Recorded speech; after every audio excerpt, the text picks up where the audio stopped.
ang inyong ipararapat dito sa taong banayan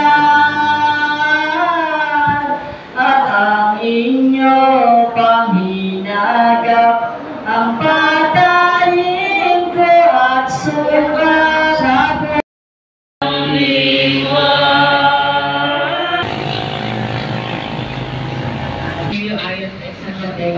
Papuri sa iyo, Panginoon. Samantalang sila'y kumakain, umampot ng tinapay sa Jesus. At matapos magpasalamat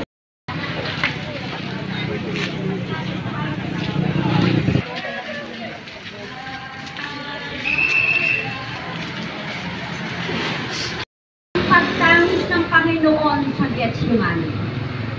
Sinasamba ka namin, Panginoon, sa Kristo. Getsemani. Sinabi niya sa kanyang mga alagad, "Dito muna kayo. Huwag ang kalooban ko, kundi ang kalooban mo ang nangyari."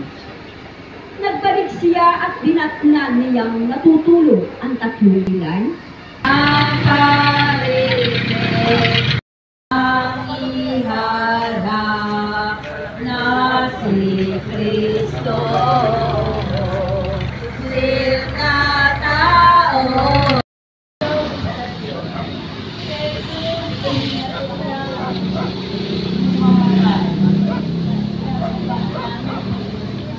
Sapagkat pamagitan ng anak ko sa isinako mo ang mundo.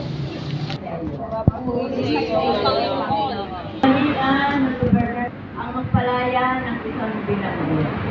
Sino mang mahiling ng taong bayan, ay ang Diyos sa kanila, dahil lang sa kanya si Jesus. Dahil sa kanya si Jesus. Hindi lamang iyan, samantalang si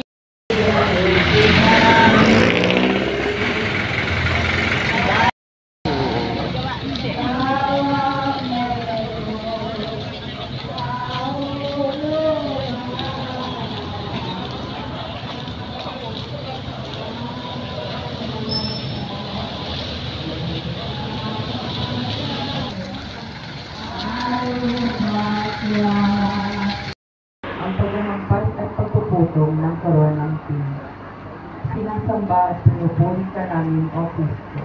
sapagkat sa pamagitan ng banal na krus ay sinako mo ang mundo. Ayon kay San Mateo, Papuri sa iyo, Panginoon. si Jesus ay dinala ng malakawan ng gobernador sa Pretoria at nagkatipon ang buong batalyon sa paligid nila. Sila ay linubaran nila at sinuokan ng isang Sinasamba at pinupuri ka namin, O Kristo. Sapagkat sa pamagitan ng mahal ng Diyos ay sinakop mo ang mundo. Pagbasa sa Ebanghelyo ayon kay San Juan. Papuri sa iyo, Panginoon. Kaya't si Jesus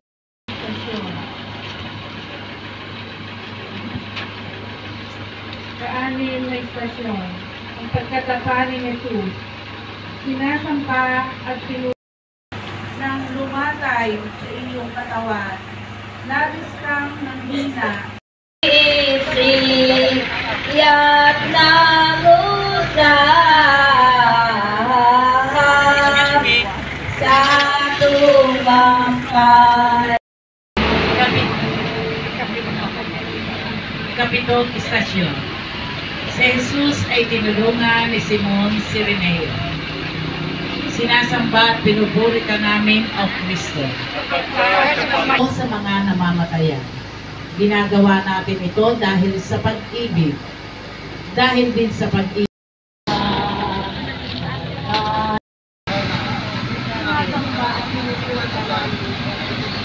Sapagkat sa pamagitan ng mahal ng Diyos ay sinakop mo ang mundo.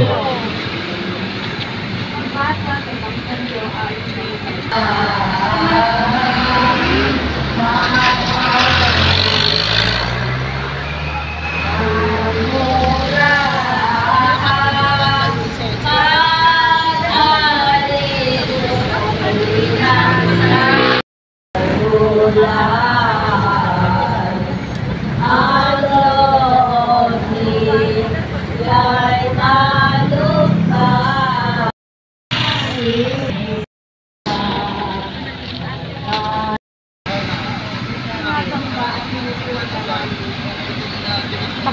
sapagkat sa pagkakilig ng mahal na krus ay sinakop mo ang mundo.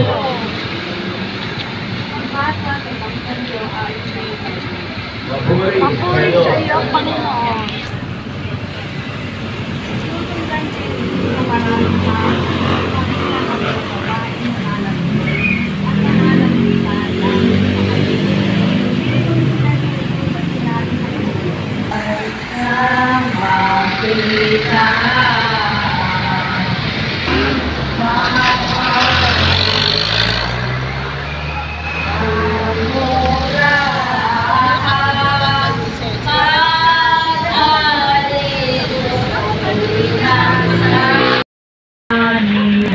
Liwanag na. Kahit pero ay dinala, ginagato na tuwi na, walang katapusang hanggang ang kaniyang Ang magnanakaw.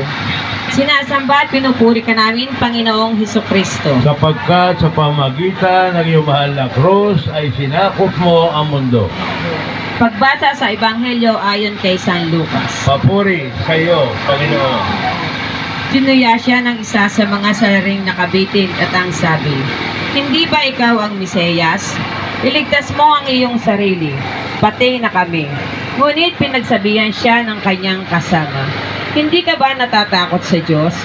Ikaw may pinarurusahan tulad niya. Matuwid lamang na tayo parusahan ng ganito dahil sa ating mga ginawa. Ngunit ang taong ito'y walang ginawang masama." At sinabi niya, "Jesus, alalahanin mo ko kapag naghari ka na." Sumagot si Jesus, "Sinasabi ko sa iyo, ngayon di isasama kita sa paraiso." Pagninilay. Bakit kaya sa isang pagkakamali ng tao ay nakakalimutan na ang 10 kabutihang kanyang nagawa? Kung minsan kasi ang ating pananaw sa tao ay nakakahuna. Palagi nating inuungkat ang kanyang nakaraan. Bakit natin kinaligtaang banggitin ang mga magaganda at makukulay na pagsasamahan natin sa iba? Tingnan natin. Sa amin.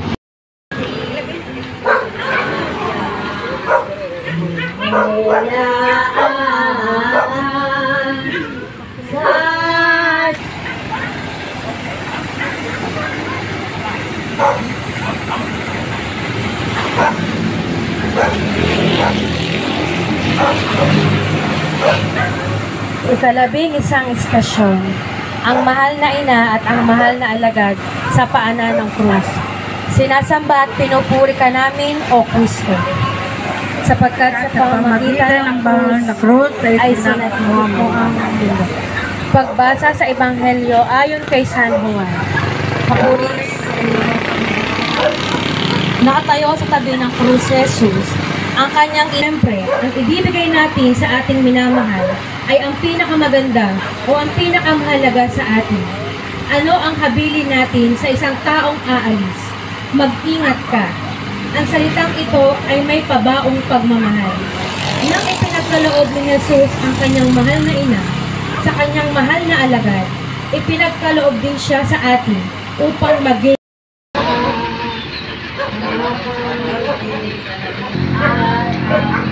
Dalawang istasyon. Si Jesus ay namatay sa krus. Sinasamba at pinupuri ka natin, O Kristo. Sapagkat sa pamamagitan ng mahal na krus ay sinakop mo ang mundo. Ang lahat po ay magsiluhod. Yung po makakaloob, magsilhod po. Pagbasa sa Ebanghelyo ayon kay San Mateo. Papuri sa iyo, Panginoon. Mula sa tanghaling tapat hanggang sa ikatlo ng hapon ay nagdilim sa buong lupain. Nang mag-ikatlo ng hapon, sumigaw si Jesus, "Eli, Eli, lama sabachthani." Ibig sabihin, Diyos ko, bakit mo ako pinabayaan?" Narinig ito ng ilan sa mga nakatayo roon at sinabi nila, "Tinatawag niya si Elias."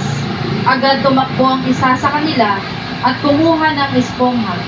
Tinikman ng maasim na alak inilagay sa dulo ng isang tambo at ipinasipsip kay Jesus. Ngunit sinabi naman ng iba, "Hintayin muna, tingnan natin kung darating si Elias upang iligtas siya." Muling sumigaw si Jesus at nalagutan ng hininga. Ang salita ng Diyos. Salamat sa Diyos. Magtatayo po. Mahal na namatay. Ang tao ay nangungulila, lumuluha at nagtatanong, bakit ba siya ang kinuha? Ang totoo'y hindi dapat ikalungkot ang kamatayan sapagkat ito ang pinto sa kaharian ng Amang Diyos. Ang kamatayan ng susi upang marating ng tao ang tunay niyang tahanan. Bakit siya nangungulila kung ang minamahal niyang namatay ay makikita na panalangin. Panginoong Jesus,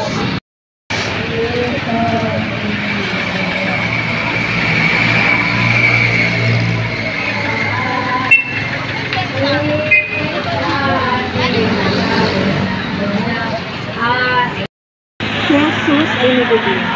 Sinasamba at pinupuri ka namin, O Kristo. Sapagkat sa pamagitan ng mahal na krus ay sinaakop mo ang mundo.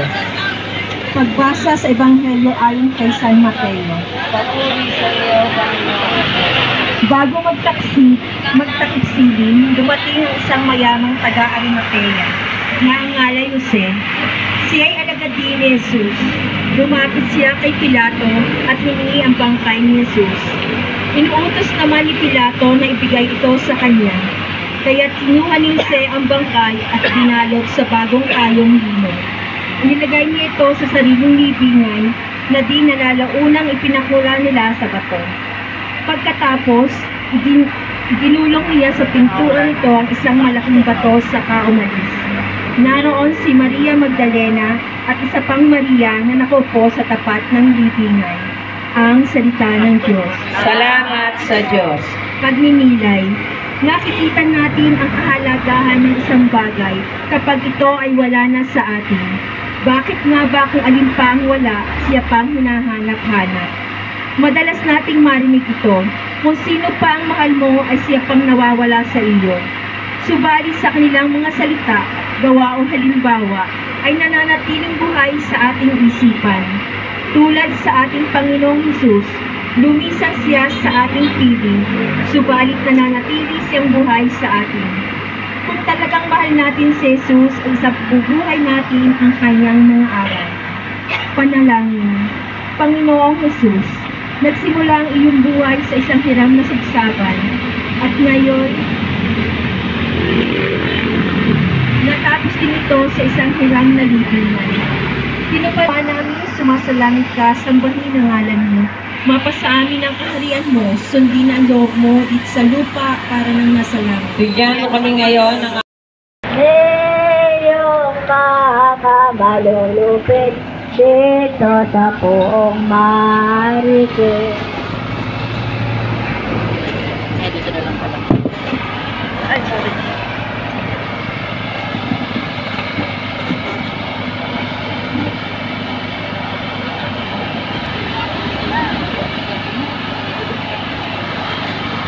Ang ikalabing-apat na istasyon. Si Jesus ay muling nabuhay. Sinasamba at pinupuri ka namin, O Panginoong Hesukristo. sapagkat sa pamamagitan ng mahal na krus ay sinakop mo ang mundo. Pagbasa sa Ebanghelyo ayon kay San Mateo. Papuri sa iyo, Panginoon. Makaraan ang araw ng pamamahinga, pagbubukang liwayway ng unang araw ng Sanlinggo. Pumunta sa libingan si Jesus ni Maria Magdalena at ng isa pang Maria. Biglang lumindol ng malakas. Bumaba mula sa langit ang isang anghel ng Panginoon. Iginulong ang batong nakatakip sa libingan at naupo sa ibabaw niyon. Ang kanyang mukha ay nakasisilaw